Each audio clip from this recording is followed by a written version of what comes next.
Sabe aquela luz do poste na rua? A gente vê toda noite, mas já parou para pensar em como ela é paga? Parece uma coisa simples, né? Só que por trás disso tem uma história bem interessante sobre como funcionam os impostos aqui no Brasil. Bora entender isso melhor. Pois é, a grande pergunta é essa.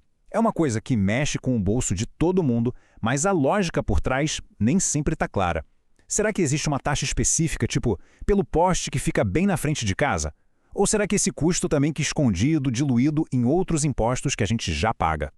Então, para a gente desembolar esse mistério, nosso roteiro vai ser o seguinte. Primeiro, a gente olha para o serviço em si, a luz na rua.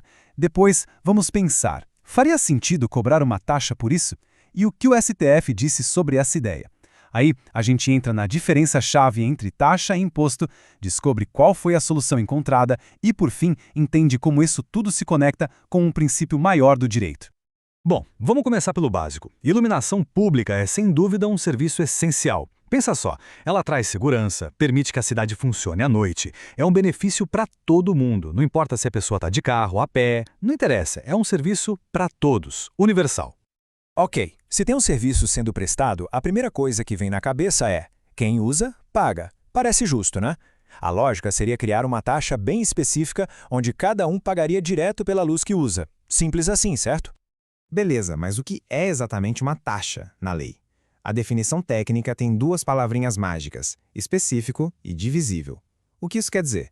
Que para cobrarem uma taxa, o governo tem que ser capaz de medir e dizer, olha, esse serviço foi prestado para essa pessoa aqui. Pensa na taxa para tirar passaporte. É um serviço super específico para uma pessoa só. E é exatamente aí que a coisa complica. Porque quem é que usa a luz do poste? Como é que se mede isso? É o morador da casa da frente, o carro que só passou por ali? Alguém que está andando na outra calçada? Fica impossível separar o uso de cada um e mandar a conta. E esse problemão tinha que ter uma solução. Claro. E quem é que bate o martelo nesse tipo de impasse jurídico no Brasil? Pois é, o Supremo Tribunal Federal, o famoso STF. O tribunal pegou esse abacaxi para descascar, analisou tudo e soltou uma decisão que vale para o país inteiro, uma tal de súmula vinculante. E olha, a resposta não veio de qualquer lugar. Veio da mais alta corte do país. É importante entender o peso disso. Quando o STF edita uma súmula vinculante, essa decisão passa a ter força de lei. Todos os juízes, prefeituras, governos, todo mundo tem que seguir. Ou seja, é o ponto final na discussão, não tem mais o que debater. E a resposta do STF foi essa aí, ó, direto e reto. A súmula vinculante 41 basicamente diz: não pode cobrar taxa pela iluminação pública. Simples assim, mas quem acha que a história acaba aqui, se engana. Na verdade, é aqui que a explicação de verdade começa. Tá, então não pode ser taxa. Mas por quê? Agora a gente vai para o pulo do gato, para o centro do argumento do STF, que é entender a diferença crucial entre taxa e imposto. O raciocínio do Supremo foi o seguinte: a iluminação pública é um serviço inespecífico e indivisível. Guarda bem essas duas palavras, elas são a chave de tudo. Inespecífico porque beneficia todo mundo junto, a coletividade, e não uma pessoa em particular. E indivisível porque, como a gente já viu, não dá para medir a fatia do bolo que cada um consome de luz. Para ficar ainda mais claro, vamos colocar o lado a lado. A taxa, de um lado, é para pagar por um serviço que dá para medir e entregar para uma pessoa específica. Já o imposto, do outro lado, é para bancar os serviços gerais, aqueles que beneficiam todo mundo ao mesmo tempo, sem distinção. Pensa na defesa do país ou, no nosso exemplo, a luz no poste. Certo. Se não pode ser taxa e um imposto geral vai para aquele bolo de dinheiro do governo sem um destino certo, como garantir a grana para manter os postes acesos? A pergunta é ótima. E a solução foi criar uma coisa meio diferente, uma saída inteligente. E essa solução tem nome e sobrenome, COSIP. A sigla pode assustar, mas significa Contribuição para o Custeio do Serviço de Iluminação Pública. A ideia é bem simples, na verdade. E é por isso que ela geralmente aparece lá, na conta de luz, um valor separado só para isso. A COSIP é o que no direito se chama de sui generis, uma palavra chique em latim para dizer que é uma coisa única, que não se encaixa perfeitamente nas caixinhas.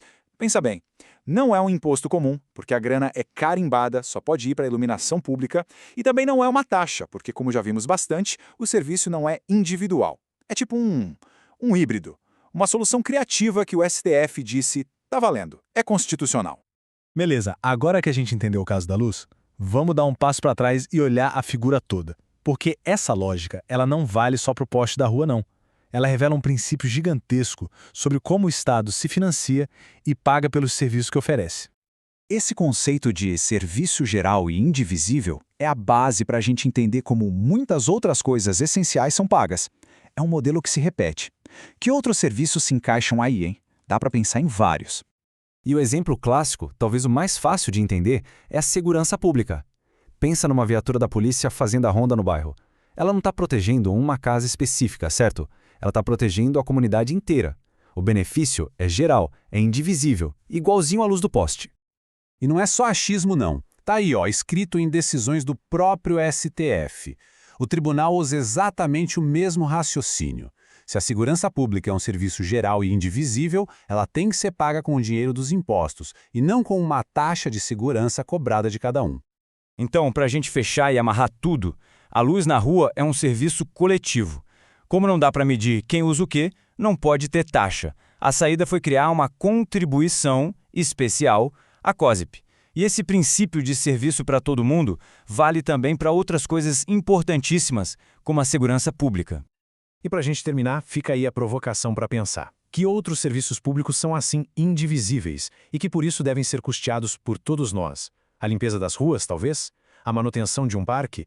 É curioso como a decisão sobre um simples poste de luz, no fim das contas, abre uma janela para a gente entender como a nossa sociedade inteira se financia.